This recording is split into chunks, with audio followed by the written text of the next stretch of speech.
नमस्कार विद्यार्थी मित्रांनो, फोर्स अँड प्रेशर या प्रकरणाच्या दुसऱ्या पार्टमध्ये आपण पाहतोय बॅलन्स्ड अँड अनबॅलन्स्ड फोर्स, संतुलित आणि असंतुलित बले. चला तर पाहू balanced and unbalanced force. Try this. You do here one activity. तुम्हाला एक ॲक्टिव्हिटी करायची आहे. Observe this pictures and do the activity. Take a cardboard box, tie thick string to its two sides and keep it on a smooth table as shown in figure. तुम्ही काय करायचं, एक कागदाचा म्हणजे जाड कागदाचा बॉक्स घ्यायचा आहे आणि त्या बॉक्सच्या दोन्ही बाजूला दोरीनं बांधायचं आहे. And keep it on a smooth table as shown in figure. आणि आकृतीमध्ये दाखवलेल्या पद्धतीनं तो टेबलावरती तुम्हाला ठेवायचा आहे. म्हणजे थोडक्यात एक साधा असा कागदी बॉक्स घ्यायचा आणि त्याच्या दोन्ही बाजूला काय करायचं आहे, दोरीनं बांधायचं आहे. Take the string on both side of the tables. आणि ह्या ज्या दोऱ्या आहेत बॉक्सला बांधलेल्या त्या टेबलाच्या दोन्ही बाजूला आल्या पाहिजेत, या पद्धतीनं ठेवा. Tie weighing pans to the two ends. ह्या दोरींच्या टोकांना म्हणजे काय करायचं, तुम्ही याला बांधलेल्या ज्या दोन दोऱ्या आहेत त्या दोरींच्या टोकांना काय करायचं, वेइंग पॅन्स म्हणजे एक पारडी ठेवायची, ज्याच्यामध्ये आपण वजन ठेवतो अशी पारडी काय करायची त्याला बांधायची आहे. Keep equal masses on both the pens. ह्या दोन्ही पॅनमध्ये काय करायचे आहेत, समान वस्तुमान ठेवायचे, म्हणजे समान वस्तुमानाची वजन जी आहे ती ठेवायची आहेत. The box does not move on the tables. आता ह्यावेळी काय होणार आहे, दोन्ही बाजूला समान वस्तुमान असल्यामुळे तो बॉक्स ह्या टेबलवरून हलणार नाही. If more mass is kept in one of the pans than in the other, the box start moving in the direction of that pans. जर तुम्ही एका पारड्यामध्ये दुसऱ्या पारड्यापेक्षा जास्त वस्तुमान ठेवला तर ते जे पारडं आहे ते पारडं काय होणार आहे, ज्या बाजूला तुम्ही जास्त वस्तुमान ठेवलेलं आहे त्याच्या दिशेने काय होणार आहे, सरकताना दिसेल. Equal gravitational force act on both the pans when equal masses are kept in them. ज्यावेळी तुम्ही ह्या दोन्ही पारड्यामध्ये इक्वल मासेस म्हणजे समान वस्तुमानाची वजनं ठेवताय त्यावेळी त्या पॅन्सवरती त्या पारड्यावरती इक्वल ग्रॅव्हिटेशनल फोर्स ॲक्ट होणार आहे, म्हणजे समान गुरुत्वीय बल काय होणार आहे तिथं प्रयुक्त होताना तुम्हाला दिसेल. This means balanced force act on this box with effective force equal to 0 as they are acting in opposite directions. याचा अर्थ असा आहे की या बॉक्सवरती ज्यावेळी तुम्ही बल प्रयुक्त करतात ते प्रयुक्त केलेलं बल कसं असणार आहे, बॅलन्स्ड फोर्स म्हणजे संतुलित बल असणार आहे. बॅलन्स्ड फोर्स म्हणजेच काय, संतुलित बल असणार आहे. With effective force equal to 0 as these are acting in opposite directions. आणि दोन्ही पारड्यामध्ये समान वस्तुमान असल्यामुळं याच्यावरती जे प्रयुक्त झालेलं बल असणार आहे ते बल कसं असणार आहे, 0 असणार आहे. Because it is opposite in directions.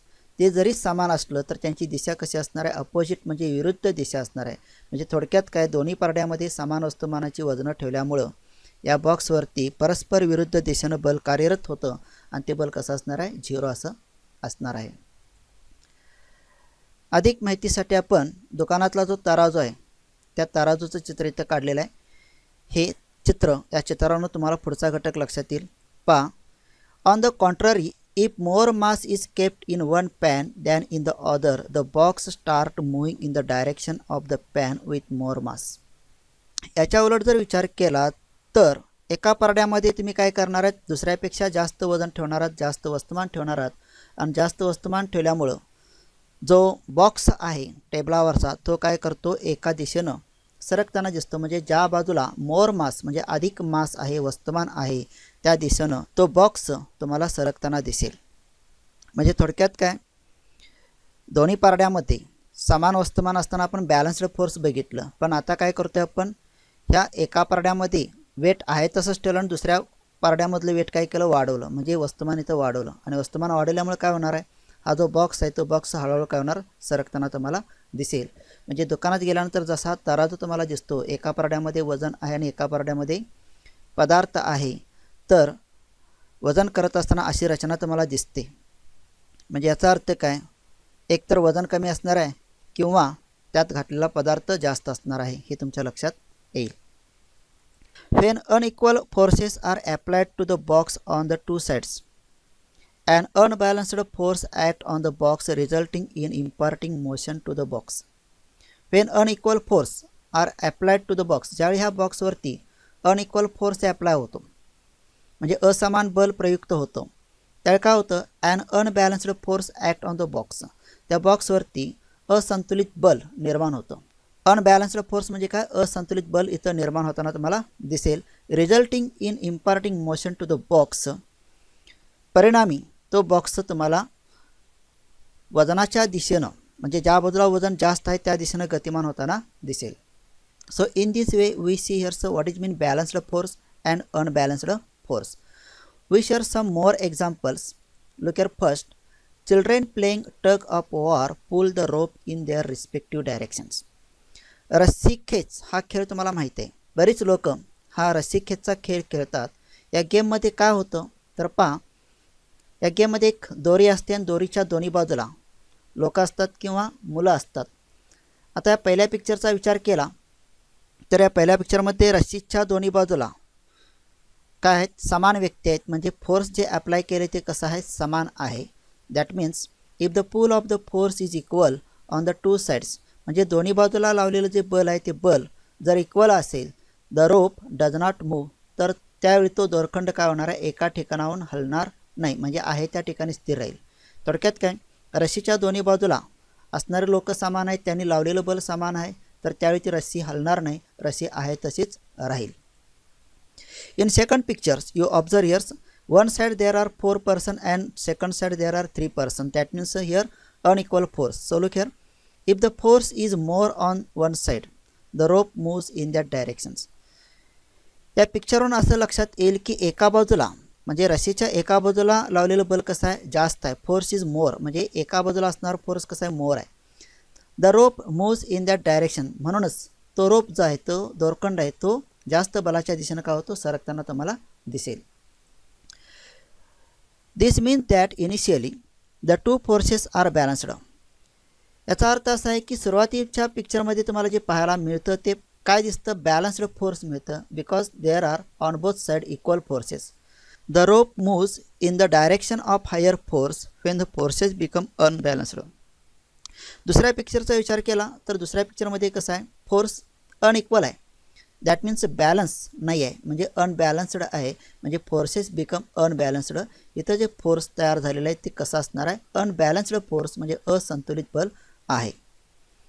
Now second example, when big grain storage container is required to slide on the ground, it becomes easier if 2 persons push it rather than 1 person.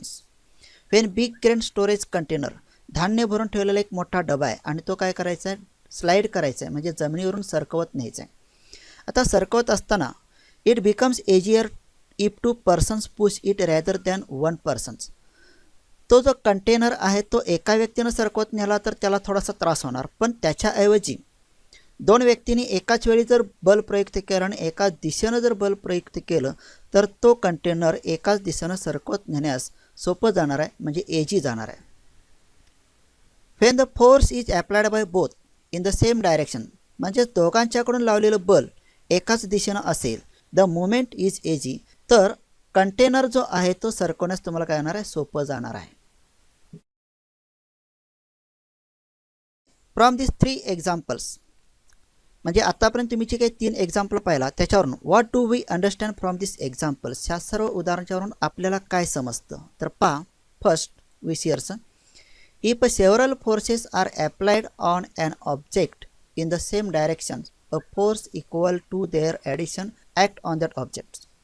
जर एकाच वस्तूवरती अनेक बल एकाच दिशेनं लावली तर काय होतं, म्हणजे एक वस्तू आणि त्या एकाच वस्तूवरती एकाच दिशेनं अनेक बल लावलेले आहेत, तर त्याचा परिणामी जो फोर्स आहे तो फोर्स कसा असणार आहे, it is equal to their addition act on that object. तर त्या वस्तूवर तयार होणारं जे बल आहे ते बल कसं असणार आहे, जे काय अनेक बलं लावलेले आहेत त्यांच्या बेरजे इतकं असणार आहे. म्हणजे there are several forces are applied on an object, म्हणजे एकाच वस्तूवरती अनेक बलं लावले आहेत, त्या सर्व बलांची बेरीज होऊन एकत्रित बल त्याच्यावरती प्रयुक्त होतं. Second, if 2 forces are applied on one object in direction opposite to each other, a force equal to their difference act on the objects. जर एकाच वस्तूवरती दोन फोर्सेस म्हणजे टू फोर्सेस ॲप्लाय केलेत, एकाच वेळी दोन फोर्सेस ॲप्लाय केलेत, but in direction opposite to each others, पण बल लावत असताना त्याची जी दिशा आहे ती दिशा कशी आहे, अपोजिट टू इच अदर्स म्हणजे एकमेकाच्या विरुद्ध आहे. म्हणजे जे काय बल लावलेलं आहे दोन्ही बाजूनी ते कसं आहे, परस्पर विरुद्ध आहे. Therefore a force is equal to their difference, म्हणूनच त्याच्यावरती जे बल प्रयुक्त होणार आहे ते कसं असणार आहे, equal to their difference act on the object. त्या वस्तूवरती जे बल प्रयुक्त होणार आहे ते लावलेल्या बलांच्या फरकाइतकं असणार आहे. परिणामी बल कसं असणार आहे, झिरो असणार आहे. म्हणजे ती वस्तू आहे त्या ठिकाणी स्थिर असणार आहे, because they have directions opposite to each others. Now third, a force is expressed in magnitude and directions. बल व्यक्त करत असताना म्हणजे बल व्यक्त करायचं आहे, तर बल व्यक्त करण्यासाठी काय आवश्यक आहे, मॅग्निट्यूड आवश्यक आहे, डायरेक्शन आवश्यक आहे. बल आपल्याला काय करायचं आहे, व्यक्त करायचं आहे. आणि बल व्यक्त करण्यासाठी आवश्यक काय, मॅग्निट्यूड आणि डायरेक्शन म्हणजे परिमाणाची आवश्यकता आहे, दिशेची आवश्यकता आहे. Therefore force is a vector quantity, म्हणूनच फोर्स काय वेक्टर क्वांटिटी आहे, सदिश राशी आहे.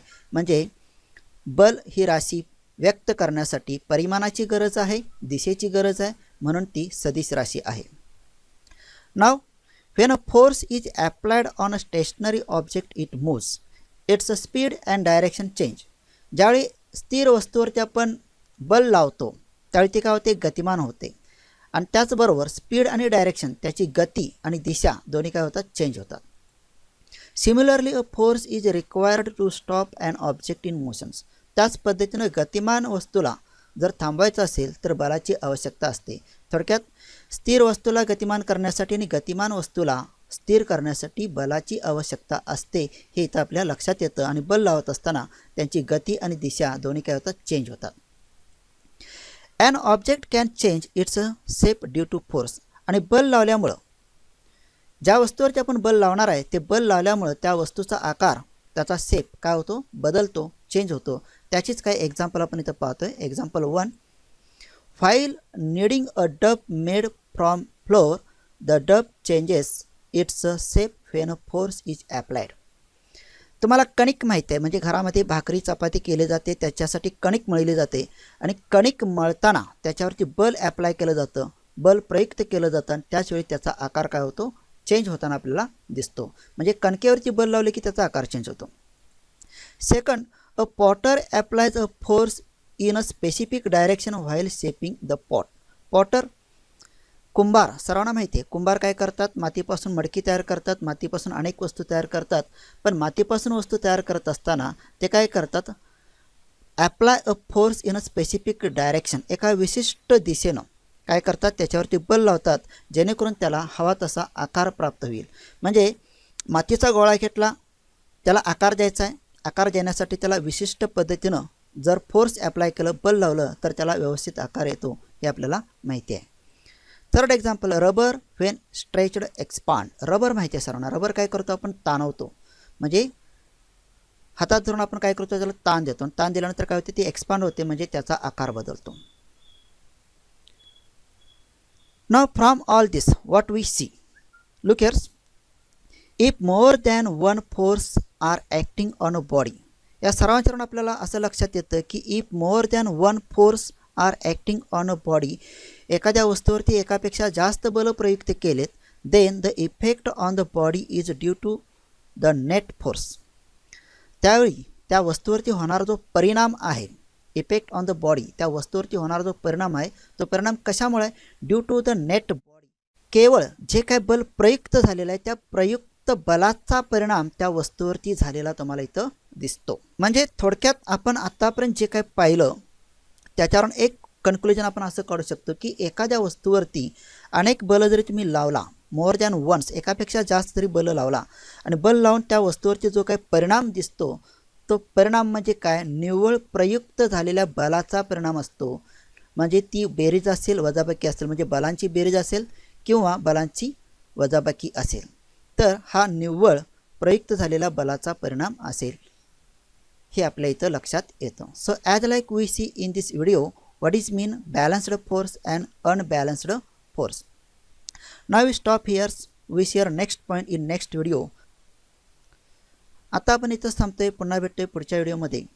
पण अजून सुद्धा हे जर चॅनल तुम्ही सबस्क्राइब केलं नसेल तर सबस्क्राइब करायला विसरू नका.